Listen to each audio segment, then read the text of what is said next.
আজকে আমরা শুরুতে শুনব হাদিসের আলোকে কোরবানির ফজিলত। আল্লাহ রাব্বুল আলামিন এই কথাগুলো আমাদেরকে মনোযোগ দিয়ে শোনার তৌফিক দান করুক, বলি আমিন।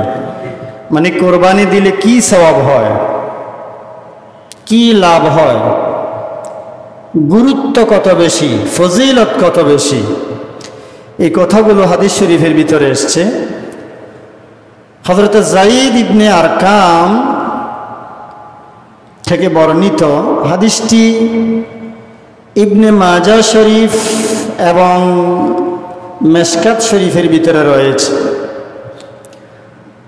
আল্লাহ রাসূল সাল্লাল্লাহু আলাইহি ওয়াসাল্লামকে জিজ্ঞাসা করা হলো, ইয়া রাসূলুল্লাহ, মা হাযিহিল আদাহি, কোরবানিটা আসলে কি?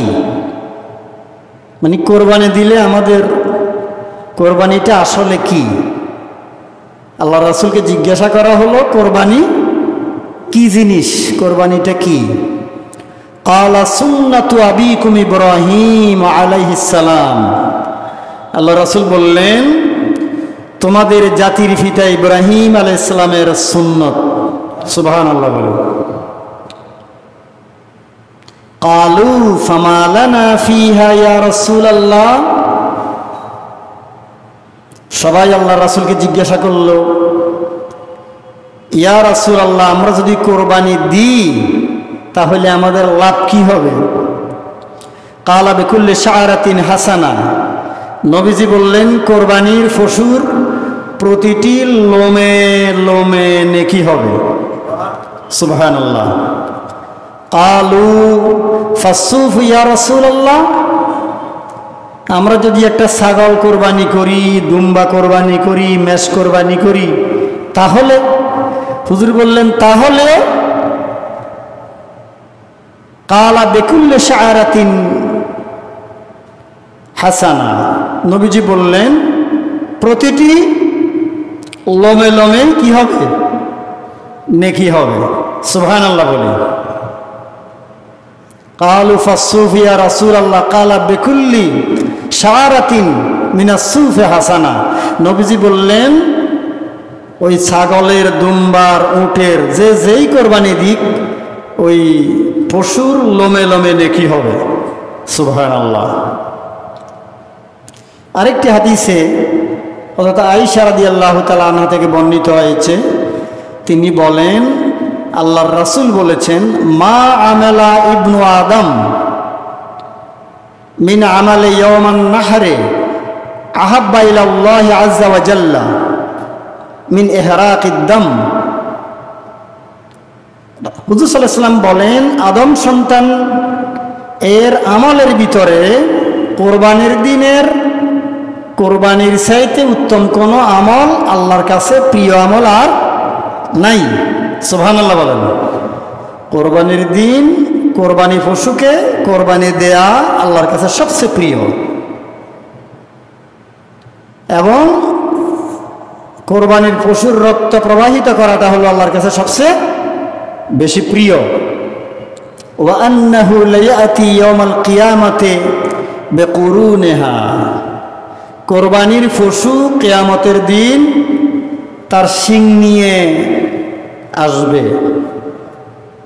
ওয়া শাআরিহা, তার শরীরের লোম নিয়ে আসবে। ওয়া আজলাফিহা, তার ফা, অঙ্গ প্রত্যঙ্গ, খুর নিয়ে আসবে। ওয়া আন্নাদ দামা লা ইয়াকাউ মিনাল্লাহি বিমাকানিন ক্বাবলা আন ইয়াকা বিল আরদ ওয়া ইউতিবু বিহা নাফসান। ইবনে মাজাহ শরীফের হাদিস, নবীজি বলেন কোরবানির পশুর জবাই করার পরে তার রক্তের প্রথম ফোঁটা মাটিতে পড়ার আগে আল্লাহর দরবারে কবুল হয়ে যায়। সুতরাং যারা কোরবানি দেয় তারা আনন্দিত হওয়া উচিত। কি হওয়া উচিত? আনন্দিত হওয়া উচিত, খুশি হওয়া উচিত।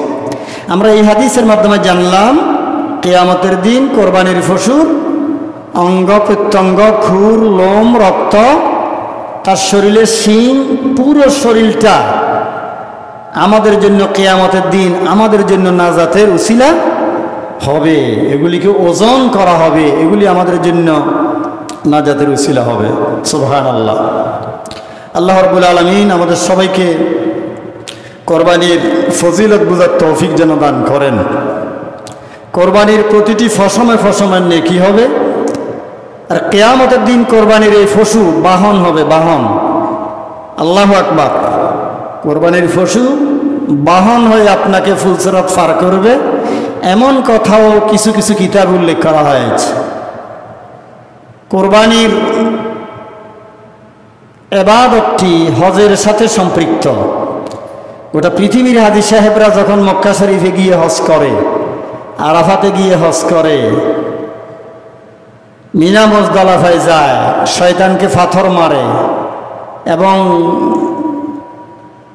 কোরবানি দেয়, এট এ টাইম পৃথিবীর অন্যান্য মুসলমানরাও কি করে? ঈদ করে এবং কোরবানি দেয়। তাহলে বোঝা গেল হজের সাথে কোরবানির একটা আধ্যাত্মিক সম্পর্ক রয়েছে। যারা কোরবানি দেবে এরা হযরত ইব্রাহিম আলাইহিস সালাম, ইসমাইল আলাইহিস সালামের সাথে তাদের হাসর হবে। সুবহানাল্লাহ। কোরবানি যারা দেবে অন্যান্য নবীদের সাথে হাসর হবে, কারণ কোরবানি হচ্ছে নবীদের সুন্নত। আল্লাহু আকবার। সকল নবীদের জীবনে কোরবানি বা আত্মত্যাগ ছিল। কোরবানি দিলে আল্লাহ নিজেই খুশি হন এবং আল্লাহর রাসূল খুশি হন। আর একটু আগেই আপনাদেরকে আমি হাদিসটি শুনিয়েছি, কোরবানির দিন কোরবানির পশু জবাহ বা কোরবানি করার চাইতে উত্তম কোনো আমল আল্লাহর কাছে আর নাই। দিনের ভিতরে যতগুলো বিখ্যাত দিন রয়েছে, বিখ্যাত দিন যেমন জুমার দিন শ্রেষ্ঠ দিন, আরাফার দিন শ্রেষ্ঠ দিন, এরকম বিখ্যাত কিছু দিন রয়েছে, কিছু বিখ্যাত রাত রয়েছে, যেমন শবে কদর, যেমন জিলহজের প্রথম 10টি রাত, যেমন জুমার রাত আছে না এরকম, যেমন ঈদের রাত, এরকম বিখ্যাত দিন রয়েছে, রাত রয়েছে। সমস্ত দিনের ভিতরে শ্রেষ্ঠ দিন হলো কোরবানির ঈদের দিন। সুবহানাল্লাহ। যেদিন মানুষ আল্লাহর রাস্তায় পশু কোরবানি দেয়, এই দিনটি আল্লাহর কাছে সবচেয়ে প্রিয় দিন। বোঝা গেল কোরবানির ফজিলত অত্যন্ত বেশি। আমি গত জুমায় আপনাদের সামনে আলোচনা করেছিলাম আল্লাহর কাছে 4টি মাস বেশি বিখ্যাত, প্রিয় মাস, মুহররম, রজব, জিলকদ, জিলহজ। আর জিলহজের এত ফজিলতের কারণ হচ্ছে এখানে 10টা বিখ্যাত রাত রয়েছে, একটা ঈদের রাত রয়েছে, আবার এর ভিতরে হজ রয়েছে, হজ, এর ভিতরে কোরবানি রয়েছে। সুবহানাল্লাহ বলেন।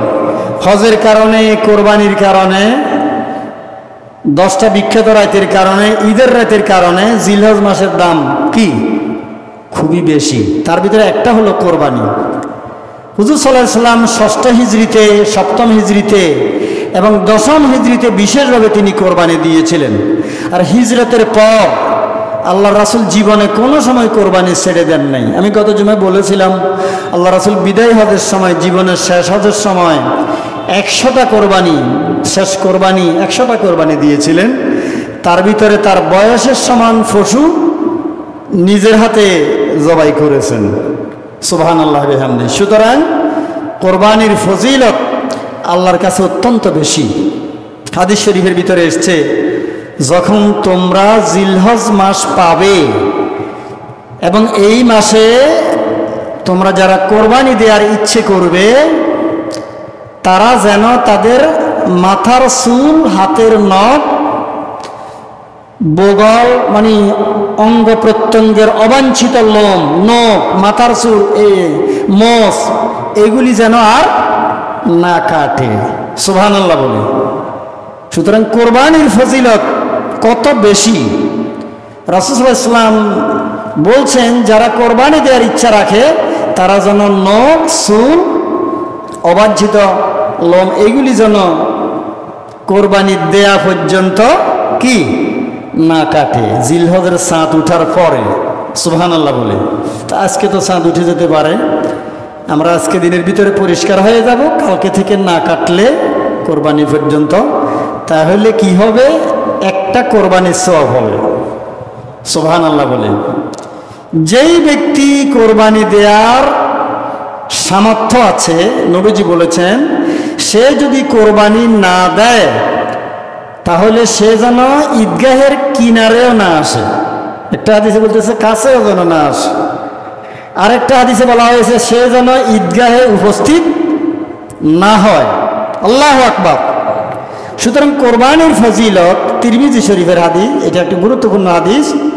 তিরমিজি শরীফের আরেকটি হাদিসের ভিতরে এসছে, আগে যে হাদিসটি বলেছি সে যেন ঈদগাহে না আসে, এই হাদিসটি ইবনে মাজাহ শরীফের হাদিস। তিরমিজি শরীফের একটি হাদিসে এসেছে হুজুর সাল্লাল্লাহু আলাইহি ওয়াসাল্লাম তার মাদানী জীবনে, মানে মদিনাকে কেন্দ্র করে তার যে জীবন, মাদানী জীবনে তিনি কোনো সময় কোরবানি ছেড়ে দেন নাই। এটা তিরমিজি শরীফের হাদিস। আর ঈদগাহে যেন না আসে, ঈদের কিনারে যেন না আসে, এটা হলো ইবনে মাজাহ শরীফের হাদিস, মনে রাখবেন।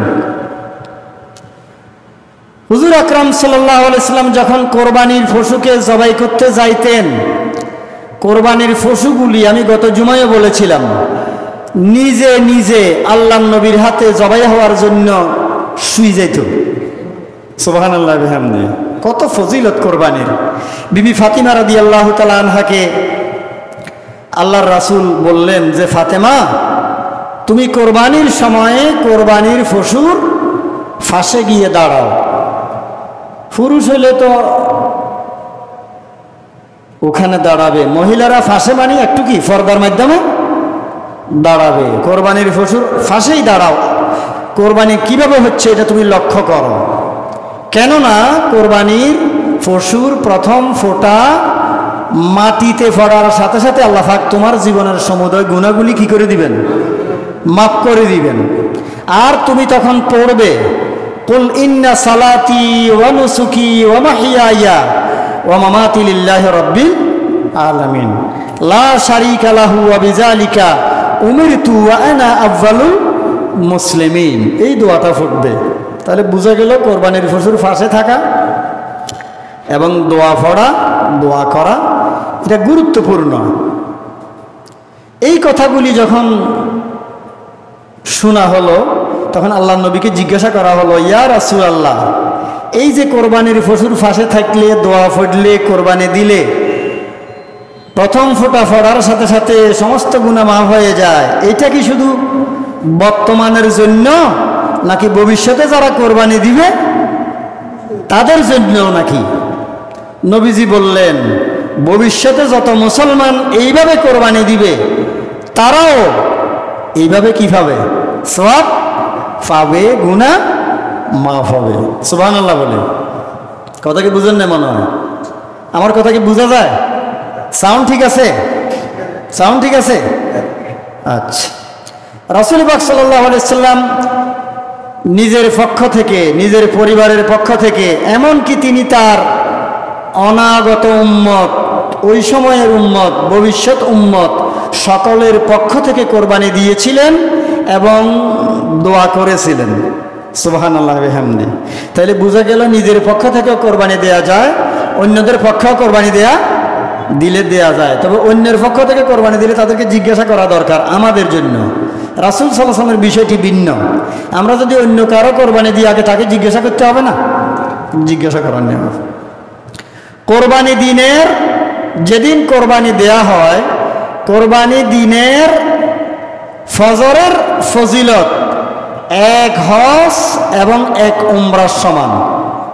সুবহানাল্লাহ বিহামদি। কোরবানির ঈদের দিনের ফজরের দাম, ফজরের নামাজের দাম এক হজ এক উমরার সমান বলা হয়েছে। আবু দাউদ শরীফের একটি হাদিসে এসেছে, আল্লাহর কাছে বছরের জীবনের যতগুলি দিন রয়েছে একজন মুমিনের জীবনের, সবচেয়ে দামি দিন হলো কোনটা বলেন তো?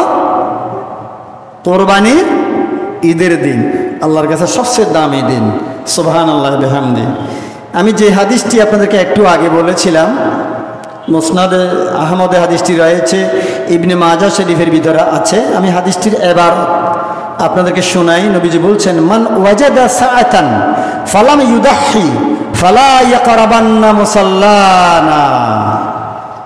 নবীজি আমার বলেন, যে ব্যক্তি কোরবানি দেওয়ার ক্ষমতা আছে, সামর্থ্য আছে, তারপরেও যদি সে কোরবানি না দেয়, ওই ব্যক্তি যেন মুসলমানদের, আমাদের উম্মতে মুহাম্মদী যেখানে নামাজ পড়ে মুসলমানদের ঈদগাহের কাছাকাছিও না আসে, কিনারেও নিকটেও যেন না আসে, ঈদগাহ থেকে যেন দূরে থাকে।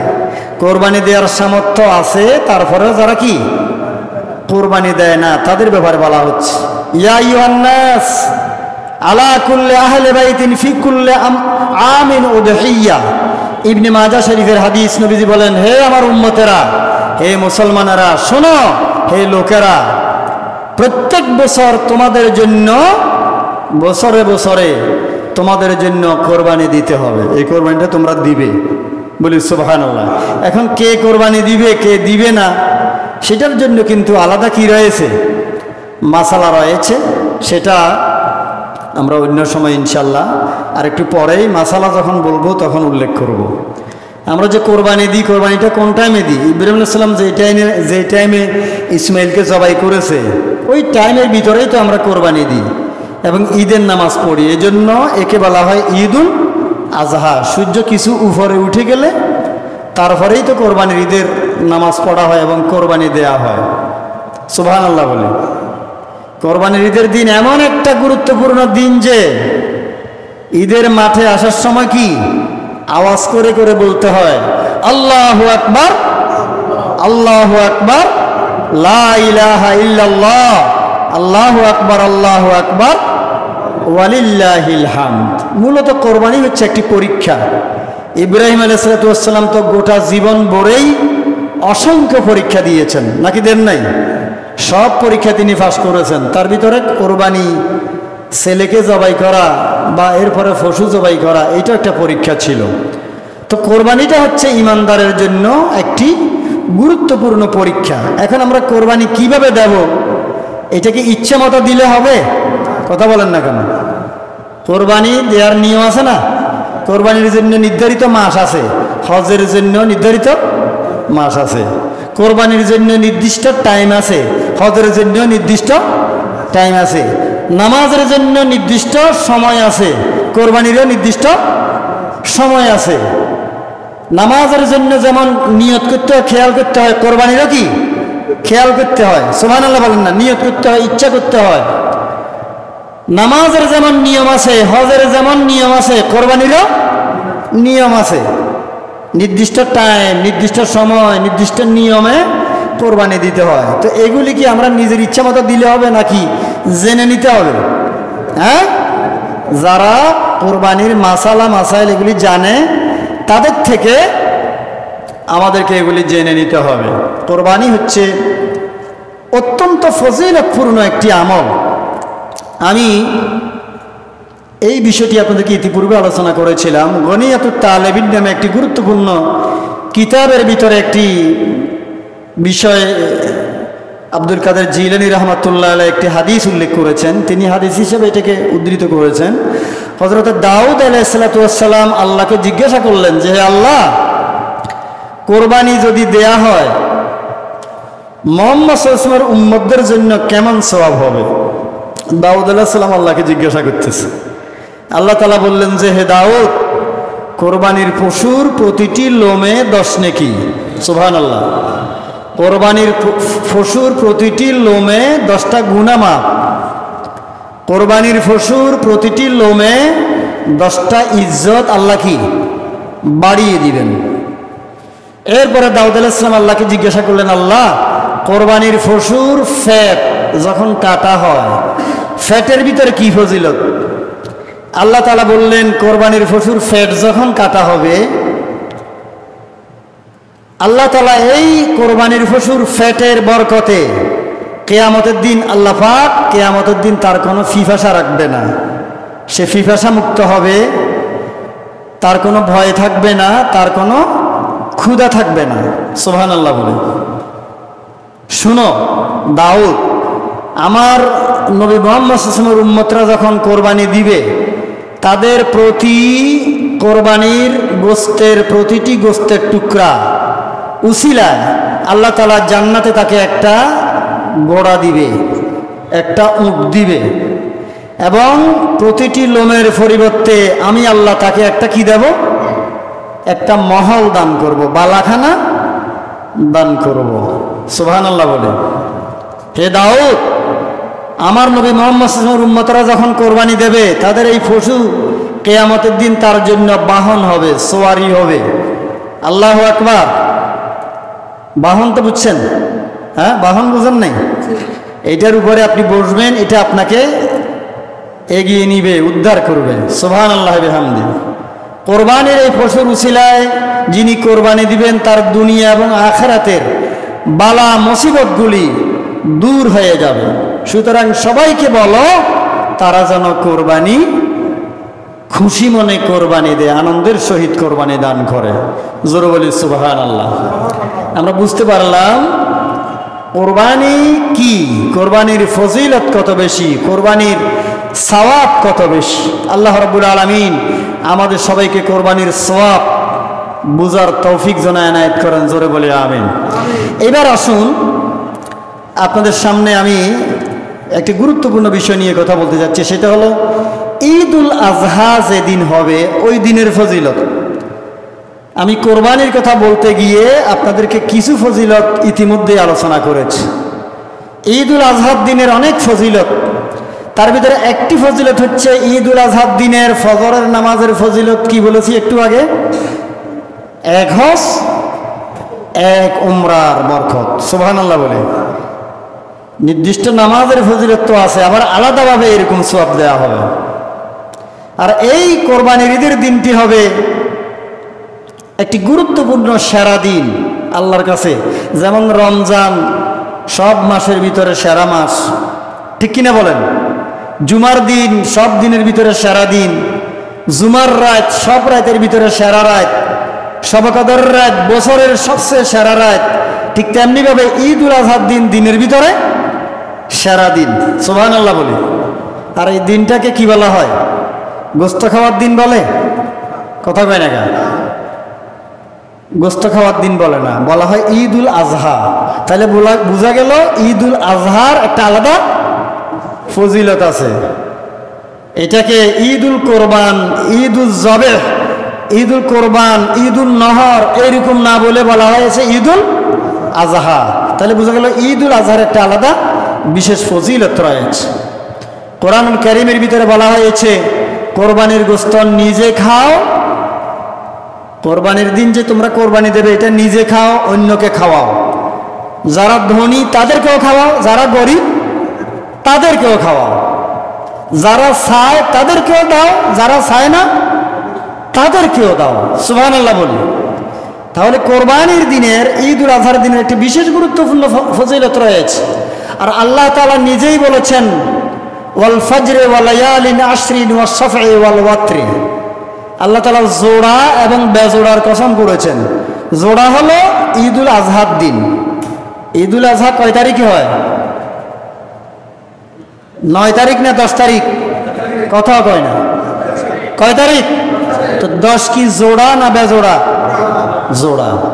আল্লাহ তাআলা সূরা ফজরের ভিতরে জোড়ার কসম করেছেন, আবার বেজোড়ার কসম করেছেন। বেজোড়া হলো আরাফাত দিন। আরাফাত দিন কয় তারিখে?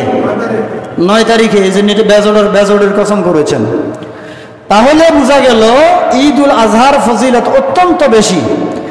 ঈদুল আজহার মাধ্যমে পশু জবা হয়, কোরবানি হয়, এর মাধ্যমে বান্দা আল্লাহর নৈকট্য লাভের একটা মাধ্যম হয়ে যায়। সুবহানাল্লাহ বিহামদি, সুবহানাল্লাহিল আযীম। আমি একটু আগেই বলেছি যে হাজিরা যখন সৌদি আরবে গিয়ে হজ করতে গিয়ে সেখানে গিয়ে ঈদ করে, হজ করে, কোরবানি দেয়, ঠিক ওই সময়ের সাথে মিলিয়ে পৃথিবীর হাজিরাও কোরবানি দেয়। এতে বোঝা গেল কোরবানির একটা আলাদা ফজিলত রয়েছে। আর আল্লাহ তাআলা সূরা ফজরের ভিতরে 10 রাতের কসম করেছেন। 10 রাতের ভিতরে কি ঈদুল আজহার রাত নেই? কথা বলেন না, আছে নাকি নেই? তাহলে ঈদুল আজহার রাতের একটা ফজিলত রয়েছে। এমনকি কোন কোন কিতাবে এই রাতগুলিকে কদরের রাতের মতো দামি রাত বলা হয়েছে। আর এই 10টা রাত এমনিই গুরুত্বপূর্ণ রাত, জিলহজের প্রথম 10টা রাত। তো এই 10টা রাতের ভিতরে ঈদুল আজহার রাতও একটা। আল্লাহ রাব্বুল আলামিন আমাদের সবাইকে বুঝার তৌফিক যেন দান করেন, জোরে বলি আমিন। ঈদুল আজহার দিনে ঈদুল ফিতরের নামাজটা আমরা একটু দেরি করে পড়লে বেশি অসুবিধা হয় না, কিন্তু ঈদুল আজহার নামাজ যেহেতু কোরবানি রয়েছে, ঈদুল আজহার এত ফজিলত কিতাবে লেখা হয়েছে, ঈদুল আজহার নামাজটা যদি সম্ভব হয় একটু তাড়াতাড়ি পড়ো, সুবহানাল্লাহ বলি, তাহলে এর একটা আলাদা গুরুত্ব রয়েছে। আমরা চেষ্টা করব আমাদের যে নির্দিষ্ট একটা টাইম দেওয়া হবে, আগামী জুমা তো আমরা পাচ্ছি জিলহজ মাসে না, আগামী জুমায় নিশ্চয় টাইম দেওয়া হবে না, তো টাইম দেওয়া হলে আমরা যাতে তাড়াতাড়ি চলে আসি এবং ঈদুল আজহার এই ফজিলত যাতে আমরা লাভ করতে পারি। এবং ঈদুল আজহায় আসার সময় কি ফুটব? আল্লাহু আকবার, আল্লাহু আকবার, লা ইলাহা ইল্লাল্লাহ, এই যে তাকবীর, আসতে না জোরে বলেন না? তাহলে বোঝা গেল ঈদুল আজহার দিনটা বেশি গুরুত্বপূর্ণ। এটা আসতে না, জোরে জোরে আওয়াজ করতে করতে তাকবীর দিতে দিতে আমরা ঈদুল আজহার নামাজ পড়ার জন্য আসব। আর ঈদুল আজহার নামাজটা কি লাগবে না? নামাজ না পড়লে কি গুনাহ হবে? কোরবানি দেওয়া যেমন ওয়াজিব, নামাজ কি? কথা বলেন না। আর খুতবা তো শোনা লাগবে না মনে হয়, লাগবে না? খুতবাও শুনতে হবে, খুতবাটাও ঈদুল আজহার অংশ। ঈদুল আজহার বলেন না, ঈদুল আজহার অংশ। খুতবাটা শুনবেন, ঈদুল আজহার 2 রাকাত নামাজ অতিরিক্ত 6 তাকবীর সহ এই ওয়াজিব নামাজটা পড়বেন, খুতবা শুনবেন এবং দোয়া করে যাবেন, কারণ এই দিন দোয়া কবুল হয়। বলি সুবহানাল্লাহ, বলেন না সুবহানাল্লাহ। বিশেষ করে এই দিন আল্লাহ তাআলা অনেক মুসলমানদের জীবনের গুনাহগুলি আল্লাহ পাক মাফ করে দেন। আল্লাহ রাব্বুল আলামিন আমাদের সবাইকে ঈদুল আজহার এই যে ফজিলত, এই ফজিলত বোঝার জন্য যেন তৌফিক দান করেন, জোরে বলি আমিন। এবার আসুন ঈদুল আজহা, ঈদুল আজহা থেকে পিছনের দিকে মোট প্রথম দশক, জিলহজের প্রথম দশক, এটা আরেকটা পয়েন্ট। আমরা জিলহজ মাসে চাঁদ উঠে গেলে কি করব? জিলহজ মাসে চাঁদ উঠে গেলে কি করব? এই 10টা দিন আমাদের করণীয় কি? কয়দিন বলেন না? হ্যাঁ, 1 তারিখ থেকে জিলহজের চাঁদ উঠে গেলে তখন থেকে 10 তারিখ পর্যন্ত বিশেষ করে এই দশক আমাদের করণীয় কি? আমি আপনাদের সামনে শুরুতে কোরবানির উপর একটি ইসলামী সঙ্গীত গেয়েছিলাম, সেখানে শিক্ষণীয় রয়েছে। এরপরে কোরবানির কি ফজিলত হাদিস থেকে বর্ণনা করেছি, এটা একটা পয়েন্ট ছিল। আরেকটা পয়েন্টে কথা বলেছি ঈদুল আজহার দিনের ফজিলত, গুরুত্ব। 3টা পয়েন্ট দিয়েছে। 4র্থ পয়েন্টে আপনাদের সামনে আমি কথা বলছি জিলহজের প্রথম দশক, এই 10টা দিন আমাদের করণীয় কি? 1, জিলহজের চাঁদ উঠে গেলে নখ চুল এগুলি কাটবে না কোরবানি দেয়া পর্যন্ত। কি দেয়া পর্যন্ত বলেন না?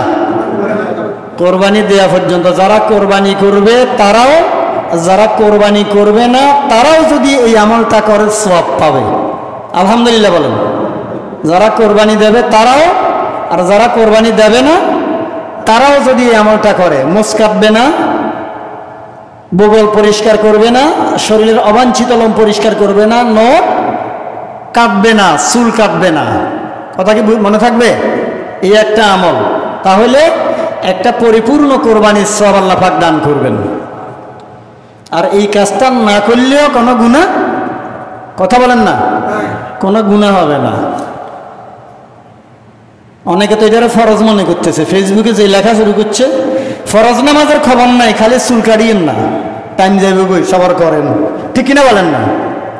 হ্যাঁ, এটা একটা সওয়াবের কাজ, আমি আপনাদেরকে নিরুৎসাহিত করতেছি না। ফরজ নামাজের ব্যাপারে জিজ্ঞাসা করা হবে, এই 10 দিন চুল কাটছে না মোছ কাটছে না, এটা এত জটিল বিষয় নয়। এটা আমল না করলে গুনাহ হবে না। হ্যাঁ, আমল করলে কি হবে? সওয়াব হবে। এনকার করবেন না, এনকার করলে কিন্তু গুনাহ হবে। এনকার করবেন? এনকার করবেন না। আবার কেউ কারো মোজ দাড়ি বেশি, যদি মোজ যদি বেশি লম্বা হয়ে যায়, নখ যদি বেশি লম্বা হয়ে যায়, ইচ্ছা করলে কাটতেও পারিবেন, দেখতে খারাপ লাগতেছে। 2 নম্বর আমল, এই জিলহজের 1 তারিখ থেকে একটানা 9টি রোজা রাখার চেষ্টা করবেন, অনেক ফজিলত রয়েছে। তৃতীয় নম্বরে ইয়মে আরাফা, জিলহজের 9 তারিখ আরাফার দিন, যেদিন হাজিরা হজ করতে যান। আর আমাদের বাংলাদেশে একটা 9 তারিখ আছে না, নাকি নেই? বাংলাদেশে তো 9 তারিখ হবে। ওই দিনটাকে গুরুত্ব দিয়ে আমরা রোজা রাখবো ইনশাল্লাহ, বলি জোরে বলি ইনশাল্লাহ। এরপরে বেশি বেশি আল্লাহ জিকির করব। কি করব? আল্লাহ জিকির করব। 5 নম্বরে বেশি বেশি তাকবীর দেব, আল্লাহু আকবার। কি তাকবীর বলেন না? আল্লাহু আকবার, আল্লাহু আকবার, লা ইলাহা, একদম পুরো 10 দিন একটানা পড়তে থাকবেন, বেশি সওয়াব। এরপরে 6 নম্বরে সাধ্য মতো দান সৎকা। সাধ্য মতো কি বলেন বলেন? দান সৎকা করবেন। 7 নম্বরে বিরতিহীনভাবে আল্লাহর কাছে মাপ চাইবেন, আল্লাহ তুমি আমারে মাফ করো, আল্লাহ তুমি আমারে মাফ করো, আর তওবা করা, বিরতিহীন দোয়া, তওবা করা। এরপরে 9 নম্বরে খাঁটি নিয়ত, আল্লাহর কাছে যে মাফ চাইবেন, তওবা করবেন, এটার নিয়ত কি থাকতে হবে? খাঁটি থাকতে হবে। 10 নম্বরে বেশি বেশি নফল নামাজ, বেশি বেশি কি নফল নামাজ পড়ার চেষ্টা করতে হবে। এরপরে 11 নম্বরে যাদের তৌফিক আছে তারা হজ করবে। হজ কি বাংলাদেশে নাকি? কথা বলেন না কেন? যাদের তৌফিক আছে তারা তো হজে, এই 10 তারিখে হজ। কয় তারিখে হবে? 9 তারিখে হজ হবে, 10 তারিখে হজ হবে। এই জিলহজ মাসের ভিতরে হজের অনেক কাজ আছে না? এই মাসটাই মূলত হজের মাস। এই হজটা যাদের তৌফিক আছে তারা এই জিলহজের এই দশকের ভিতরে কি করবে? হজ করবে। এরপরে 10ম দিনে, জিলহজের 10 তারিখ যেদিন হবে, সেদিন কোরবানি দেবে এবং ঈদুল আজহার নামাজ পড়বে। এটা হলো জিলহজের গুরুত্বপূর্ণ আমল। আরেকটি আমল হচ্ছে জিলহজের প্রথম যে 10টা রাত আছে না, রাত, ঈদের রাত সহ, এই রাতগুলির ভিতরে ইবাদত করা, সবে কদরের মতো মনে করে। কিসের মতো মনে করে? সবে কদরের মতো মনে করে ইবাদত করার চেষ্টা করবেন। এরপরে এই 10 দিনের ভিতরে আপনি কার সাথে কোরবানি দেবেন? ছাগল দিবেন না দুম্বা দিবেন, উট দিবেন না গরু দিবেন? টাকা পয়সার প্রস্তুতি, কোরবানি ওয়াজিব হয়েছে কি না, টাকা পয়সার হিসাব, একা করবেন না শরীকে করবেন, প্রস্তুতি আছে না, নাকি নাই? তারপরে পশু কিনা, পশু কিনতে গিয়ে নামাজ ছাড়ি দেওয়া নাকি? হ্যাঁ, অনেকে তো পশু কিনতে গিয়ে নামাজ পড়ে না, আর গরু কিনবে যায় নিজেও গরু হয়ে যায়। মুসলমান তো ইন মনে নেই, আর মানে গরু যেরকম আমিও গরু হয়ে গেছি, গায়ে গায়ে ময়লা করি ফেলা, আজকে গরু কিনতে কিনতে নামাজ হইতে পারলাম না, আছে না এরকম? তো গরুর সাথে যদি আপনিও গরু হয়ে যান কেমন হইল? আপনার তো মুসলমান থাকতে হবে, ওটা তো পশু, আপনি তো পশু না, আপনি একজন মুসলমান। এগুলি খেয়াল রাখতে হবে। জিলহজের প্রথম দশকের আমল নিয়ে আপনাদের সামনে আমি কথা বলছিলাম। এরপরে ফজরের নামাজ জামাতের সহিত আদায়ের কি চেষ্টা করা। ঈদুল আজহার যেদিন, ওই দিন ফজরের নামাজ কোথায়? তো আগে পরে কি এখানে না জামাত? আগে পরেও জামাত। তো বিশেষ করে ওই দিনের ফজরের জামাতের গুরুত্বটা খুবই বেশি জিলহজ ঈদের দিনের কারণে। অন্য সময়ও আপনি কি জামাত তরা করতে পারবেন নাকি? ইচ্ছা করি পারবেন না, এগুলি খেয়াল রাখতে হবে। এরপরে সাধ্য মতো আল্লাহর কাছে দোয়া করবেন, আল্লাহ পাক যেন আপনার গুনাহগুলি কি করে দেন? মাফ করে দেন। অনেকগুলি কথা বলেছি, আমার মনে হয় 17 বা 18টা টিপস আপনাদেরকে আমি পরামর্শ দিয়েছি জিলহজের প্রথম দশকে আমাদের জন্য করণীয় কি। আল্লাহ রাব্বুল আলামিন আমাদের সবাইকে আমলগুলি করার তৌফিক যেন দান করেন। জোরে বলি আমিন, আরো জোরে বলি আমিন। আসুন এবার আমি আপনাদের সামনে কোরবানির কিছু গুরুত্বপূর্ণ মাসালা বলবো। আশা করি আপনারা এগুলি মনোযোগ দিয়ে শোনার জন্য চেষ্টা করবেন। একটি মাসালা হচ্ছে, এটি আরেকটি পয়েন্ট, পঞ্চম পয়েন্ট আজকে বোধ হয়, বেনামাজি যদি কোরবানি দেয় তার কোরবানি হবে কি না, মানে নিজের নামাজ পড়ে না কোরবানি দিতেছে, কোরবানি হবে। নামাজ একটা ইবাদত, কোরবানি আরেকটা ইবাদত। এবং যিনি বেনামাজি তিনি তো কাফের নয়, কাফের নাকি? কথা বলেন না কেন? কাফের নয়, তিনি একজন মুসলমান, তার ঈমান আছে। যদি এমন হয় নামাজকে টিটকারি করে তাহলে কাফের হয়ে যাবে, ঠিক কিনা বলেন না? নামাজ টিটকারি করলে কি হবে?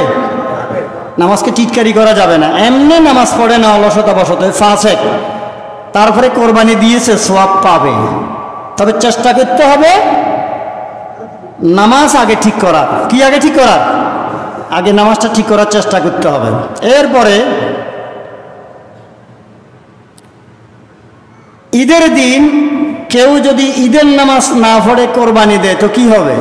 ঈদের দিন ঈদের নামাজ না পড়ে কোরবানি দেয়াকে আল্লাহ নবী বলেছেন গোশত খাওয়া। কি বলেছেন? বলেন না। সুতরাং কোরবানি যথার্থ হবে না। আমরা যারা কোরবানি দেব ঈদের নামাজ ঠিক করতে হবে, খুতবা শুনতে হবে, খেয়াল থাকবে তো ইনশাল্লাহ, এটা ঠিক রাখতে হবে। আর বেনামাজির সাথে যদি কোরবানি দেয়া হয় তাহলে কি কোরবানি হবে? হ্যাঁ, কোরবানি হবে। তুমি চেষ্টা করতে হবে ইচ্ছাকৃতভাবে বেনামাজির সাথে আমরা যাতে কেউ কোরবানি না করি, নামাজই আগে তালাশ করতে হবে। অনেক আলেম ওলামা পরামর্শ বলেছেন বেনামাজির সাথে কোরবানি দিলে কোরবানি হবে না, কারণ যার কাছে নামাজ নাই তার কাছে ইসলাম নাই। সুতরাং ইচ্ছাকৃতভাবে কোনো বেনামাজির সাথে কেউ কোরবানি করবেন না। আপনার কোরবানি কবুল হবে কি হবে না এটা সন্দেহজনক হয়ে যাবে। তার চাইতে অনেকে পরামর্শ দিয়েছেন একটা ছোট্ট ছাগল কিনে কোরবানি হয় মতো, 1 বছর হয়েছে মতো, ঠিক কিনা বলেন না? 1 বছর বয়সী একটা ছাগল দিয়ে কোরবানি দেওয়াটা উত্তম বেনামাজির সাথে শরীকে কোরবানি দেওয়ার চাইতে। কেউ কেউ এরকম পরামর্শ দিয়েছেন। কিন্তু শরীকে কোরবানি করলে একটা উপকারও আছে, আছে না? আমাদের একজনের সাথে একজনের মিল মোহব্বত, আন্তরিকতা, সম্পর্ক, একতা একটা সৃষ্টি হয়, উপকার আছে নাকি নাই? আছে। তো চেষ্টা করবেন যাদের সাথে আপনি শরীকে কোরবানি দেবেন তাদেরকে বুঝাবেন যাতে তারা নামাজ তরক না করে। বুঝাবেন যে নামাজ না পড়লে কোরবানির সমস্যা হয়, আসো আমরা সবাই মিলে কি পড়ি? নামাজ পড়ি। আর হারাম টাকা দিয়ে কোরবানি করলে হবে নাকি? কি টাকা হইতে হবে?